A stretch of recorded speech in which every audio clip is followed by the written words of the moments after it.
मित्रांनो, गोष्ट आहे ना ही त्या काळातली आहे ज्या टायमाला गावाकडं अजून पण म्हणजे 2000च्या आसपास मोबाईल किंवा इंटरनेट किंवा टेलिफोन अशा कोणत्याच गोष्टी म्हणजे गावाकडं नव्हत्याच. मग पत्रव्यवहार हा एकमेव साधन होतं का आपली माहिती एकमेकापर्यंत पोहोचण्यासाठी. ती पण पत्र लिहिल्यापासून जवळजवळ 10-15 दिवस लागायचे पत्र यायला आणि मग ती माहिती आपल्यापर्यंत यायची. पत्रात बी 2 प्रकार होते. एक होता एक आंतरदेशीय पत्र. तर ते पत्र असं पॅक बंद राहायचं, म्हणजे कुणीही ती माहिती आहे ना वाचायचं नाही. जी इम्पॉर्टंट माहिती असेल, काही पत्र महत्त्वाचे राहायचे का, जसं आता मोबाईल पर्सनल आहे आपला, कोणी आपले मेसेज वाचले नाही पाहिजे, त्याचाच हा प्रकार का आंतरदेशीय कार्ड राहायचं. त्याच्यामध्ये कोणी कोणाची माहिती वाचू शकत नव्हतं, ना की पोस्टमन सुद्धा. आणि दुसरी गोष्ट एक ओपन कार्ड राहायचं, ज्याच्यामध्ये कोणी पण पत्रावर लिहिलेलं राहायचं कोणाला द्यायचं आणि त्याच्यावरच वरच मॅटेरियल लिहिलेलं राहायचं काय प्रकारे. पण त्या टायमाला माझ्या घराचे 1-2-3 घरं सोडून एक आजी बाबा राहायचे देवकर नावाचे, आणि त्यांना बऱ्यापैकी पत्र यायचे बरं का.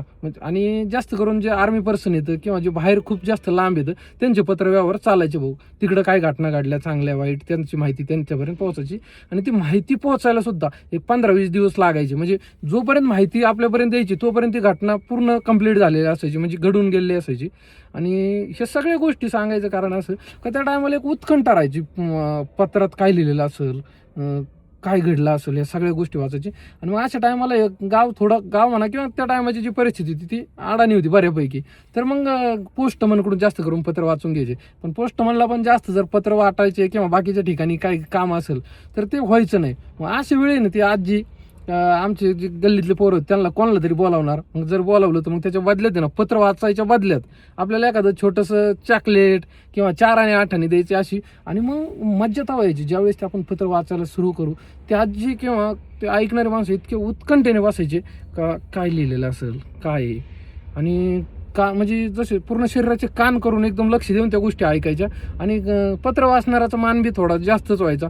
आणि मग गोष्ट आपण सांगायला चालू करायची. पत्राची सुरुवात अशीच व्हायची का सनविवी कळवण्यास अत्यंत आनंद होत आहे किंवा कळवण्यास अत्यंत दुःख होत आहे, अशा गोष्टीचं त्याचं हे राहायचं. एखादी घटना घडलेली असायची आणि एखादी जर वाईट घटना ज्यावेळेस आपण सांगतोय तर खूप जे आत्ताचं जी बातम्या सांगतोय त्या प्रकाराने ते समोरचे ऐकायचे. आणि मग त्यांच्या डोळ्यातून पाणी यायचं. किंवा चांगली घटना असेल तर खूप त्यांना आनंद वाटायचं. आणि मग हे सगळं पत्र झाल्यानंतर वाचून झाल्यानंतर त्याला एक उत्तर द्यायची एक प्रोसेस राहायची, जी शाळेत आम्हाला शिकवायचे. प्रति कोणी कोणाला पाठवलं असं. आणि मग ते आजी सांगणार लिही असं लिही, इकडं सगळं खुशाल आहे, इकडची काळजी करू नको. आणि खूप असं भावना राहायच्या. किंवा वावरात पीक चांगलं आलंय आणि मुलं बाळ जर असले पुढं काय कोणाची तब्येत चांगली, ह्या सगळ्या गोष्टी त्या पत्रातून सांगितल्या जायच्या. आणि ते पत्र परत एकदा त्या पॉकेटमध्ये टाकून किंवा जर ओपन असेल तर ओपन देऊन ते पत्र तिथपर्यंत पोहोचायचं. पण या पत्र वाचण्याच्या बदल्यात आपल्याला जे काय मिळायचं 4 आणे 8 आणे किंवा एखादं चॉकलेट, ते बी खूप आनंद द्यायचं. आणि आज खरं भारी वाटतंय का आपण त्या टायमाला आपण एवढं प्रॅक्टिकल नव्हतो का. आत्ता जसं आपण खूप जास्त प्रॅक्टिकल झाले, कोणालाच कोणासाठी वेळ नाही. आणि आत्ता ज्या भावना आपण एकमेकांपर्यंत पोहोचतोय म्हणजे त्या इमिजिएट जातात. म्हणजे आत्ता आपण म्हणजे इतकी प्रगती आपण केली आहे का आपल्या जर कोणी बाहेर असेल लांब असेल तर आपण नुसतं फोनवर आवाज ऐकणं तरी गोष्ट म्हणजे एकदम किरकोळ झाली.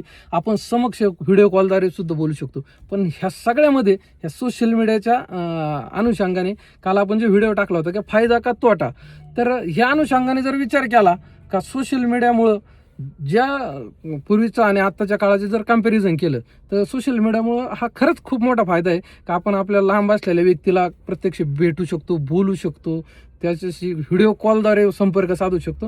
ह्या चांगल्या काही गोष्टी येतात. आणि वाईट गोष्टी किंवा याच्यातून झालेला विपर्यास असं मला वाटतं का आपली उत्कंठा आहे ना आता, म्हणजे जी एक आपुलकी होती, जवळीक यायची माणसाने. म्हणजे पत्र जरी वेळेने यायचे पण माणसं तशी जवळ राहायचे. आणि आता एका सेकंदावर किंवा एका क्लिकवर आपण एकमेकाला लगेच भेटू शकतो, बोलू शकतो, पाहू शकतो. या सगळ्या गोष्टी असून सुद्धा माणूस हा एकमेकांपासून मनाने दुरावत चाललेला आहे असं मला वाटते.